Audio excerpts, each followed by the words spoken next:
Good day, everyone. We will be discussing RA 4670 or Magna Carta for Public School Teacher. So let's begin. Let's define first what the teacher means according to this law. All persons engaged in classroom teaching in any level of instruction. So when we say level of instruction, it's either you are in primary or secondary level. As long na engage ka sa kahit anong level ng instruction, you are considered as a teacher on full-time basis. So, walang part-time dito. They are also considering as a teacher yung mga guidance counselor, school librarians, industrial arts, or vocational instruction. Kahit yung mga ito ay hindi nagtuturo sa mga student, pero part pa rin sila ng school, they are also considered as a teacher.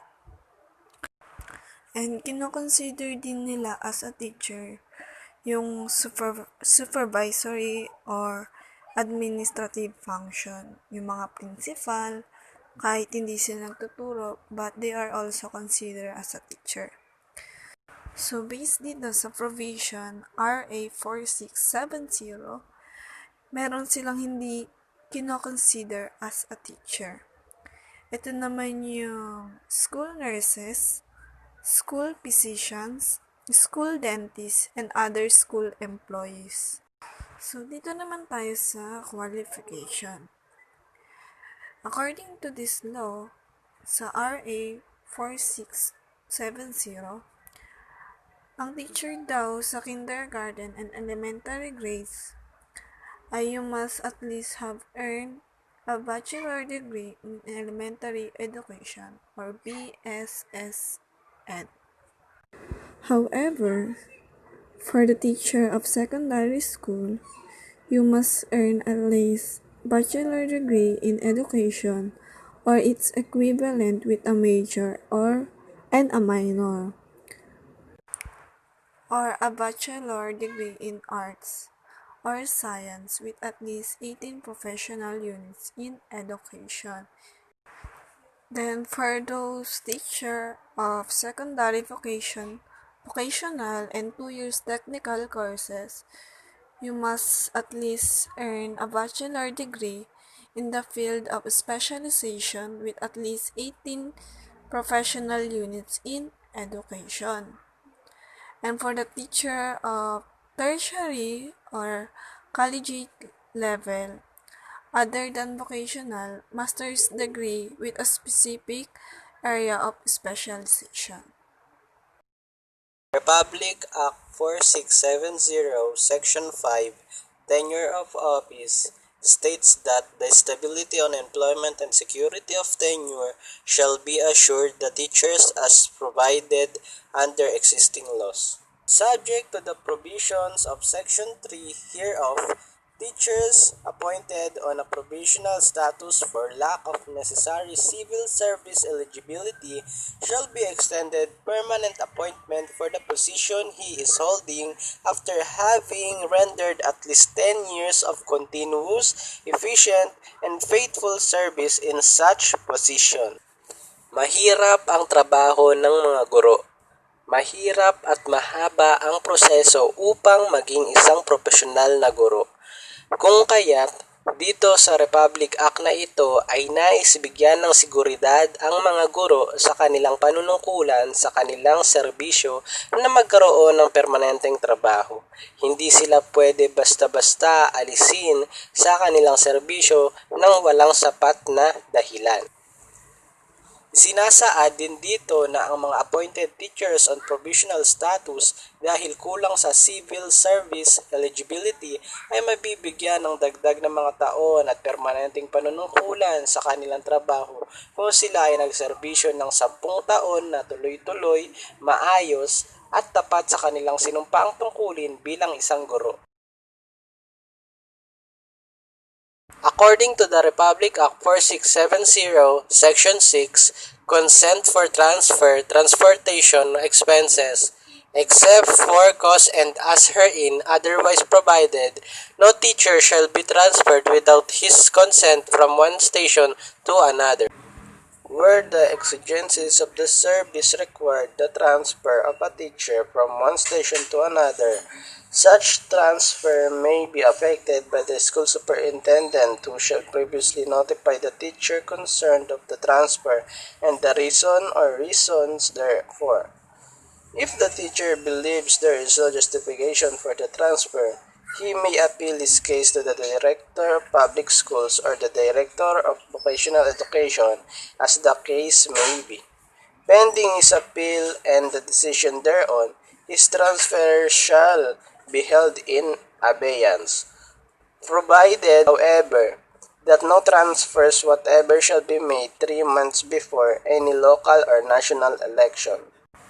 Sinasaad sa Republic Act na ito na walang karapatan ng sino man na ilipat ang isang guro sa ibang estasyon nang hindi hinihingi ang kanyang consent. Halimbawa na lamang ako ang principal at nais kong sa ibang station dahil wala lang, gusto ko lang, dahil naalipad-baran lang ako sa mukha niya, ay hindi ako pwedeng magdesisyon ng ako lang.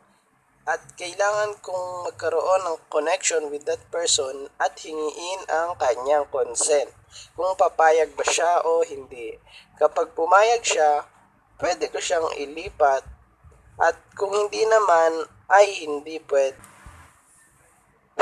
At kung pumayag naman ang isang guro na ilipat siya ng ibang estasyon, kailangang sagutin ng mga nakakataas ang lahat ng kanyang gagastusin sa kanyang paglipat. At sinasaad din sa Republic Act na ito na hindi pwedeng lumipat o ilipat ang isang guro ng ibang estasyon 3 months before the election, local man o national. Dahil kung maalala natin na ang mga guro ay mga election personnel na makakatuwang sa mangyayaring botohan o eleksyon. Ito ay para walang mangyaring bias o anumang dayaan. According to Section 8, Safeguards and Disciplinary Procedure, every teacher shall enjoy equitable safeguards at each stage of any disciplinary procedure and shall have a. The right to be informed, in writing, of the charges. Meaning if there is an allegations you have encountered, for example, the principal tells you that someone files a case against you, yet you haven't received the charges, then the principal or the complainant are violating your rights. You have a rights to be informed, not by verbal nor virtual, not by phone call, but in a letter or writing the charges against you. B. The right to full access to the evidence in the case. Aside from the writing the charges, you have the rights to have full access to the evidence against you. So if the complainant files a case against you for child abuse and there's a CCTV footage that will prove you guilty, you should always remember that you have the rights to access to the evidence that will use for or against you. C. The right to defend himself and to be defended by a representative of his choice and or by his organization, adequate time being given to the teacher for the preparation of his defense, and D. The right to appeal to clearly designated authorities. No publicity shall be given to any disciplinary action being taken against a teacher during the pendency of his case. Other provision. Section 12. Academic freedom. Teachers shall enjoy academic freedom in the discharge of their professional duties, particularly with regard to teaching and classroom methods. Meaning, no one has the rights to dictate on what method you will use in teaching as long as it is inclined with the standard, or the strategies you will be using in teaching your students. You have the rights to express yourself, your creativity, your originality as long as it is bound by the academic standard. Section 14, Additional Compensation. Sinasabi po dito na ang mga teacher po ay nagtuturo po sila ng 6 hours in actual classroom teaching a day. If ever na lumagpas kayo doon hanggang in excess of 8 hours a day, shall be paid an additional compensation of at least 25% of their regular remuneration or 25% po ng basic pay ng isang teacher. Section 19. Special Hardship Allowances. Meron po mga area na sa mga teacher po na may nagkakaroon po ng hardships, katulad po sa pagtawid po ng mga island, or kaya kailangan pong tumawid ng bundok o ilog para makapunta dun sa mga classroom. Meron pong special hardship allowances na ibinibigay at determined po siya ng Secretary of Education.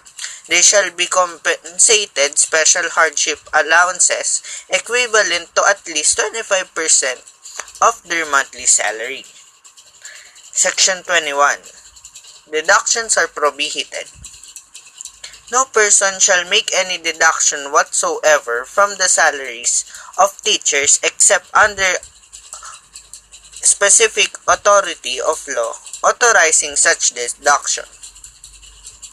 Ibig sabihin, hindi nade-deductan or hindi dapat bawasan, hindi pwedeng bawasan ang sweldo ng mga teacher. Section 22. Medical Examination and Treatment. Yun dito, ang sabilitang medical ng pagsusuri ay dapat ibigay na walang bayad para sa mga guro. At dapat ulitin din ito, hindi kukulangan sa isang beses sa isang taon. Kung saan pinapakita ang pagsusuri sa medical na kinakailangan ng paggamot o pagpapahospital, kailangan din ibigay ng libre ng gobyerno na nagpapasahod sa kanila. In the religions where there is scarcity of medical facilities, teachers may obtain elsewhere the necessary medical care with the right to be reimbursed for the traveling expenses by the government entity concerned in the first paragraph of section. Ano naman dito? Sa mga reliyong kung saan may kakulangan ng mga pasilidad sa medisina, ang mga guro ay maaari makakuha sa ibang lugar na kinakailangan nilang pangangalagang medical na may karapat na mabayaran para sa kanilang mga gastos na sa kanilang pagta-travel. Ito ay sagot lahat ng pamahalaan. Section 24. Study leave. Sa Section 24, bilang karagdagan sa mga pribilehiyo na bakasyon na tinatamasa ngayon ng mga guro sa mga pampublikong paaralan, karapat dapat silang mag-aral ng bakasyon na hindi higit sa 1 taon ng pag-aaral pagkatapos ng 7 taong paglilingkod. Ang nasasabing bakasyon ay ibibigay alinsunod lamang sa schedule na tinakda ng pamahalaan ng edukasyon. Sa panahon na turang bakasyon ng mga guro ay may karapatang hindi bababa sa 60% sa 60% na kanilang buwan, hatid ng walang guro ang papayag makaipon ng higit sa 1 taong bakasyon sa paaralan, maliban kung kailangan nila ng karagdagang semester upang matapos ang kanyang thesis. Section 25. Indefinite leave. An indefinite sick leave of absence shall be granted to teachers when the nature of the illness demands a long treatment that will extend 1 year at least.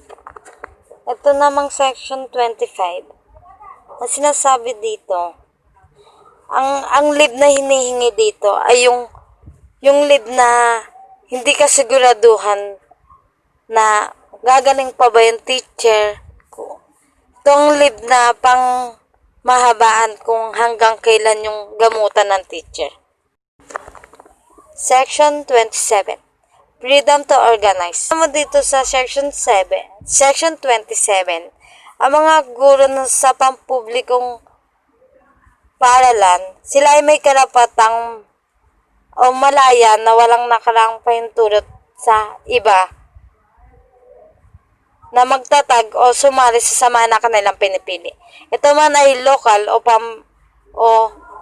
pambansa upang higit na ipagtanggol ang kanilang interes.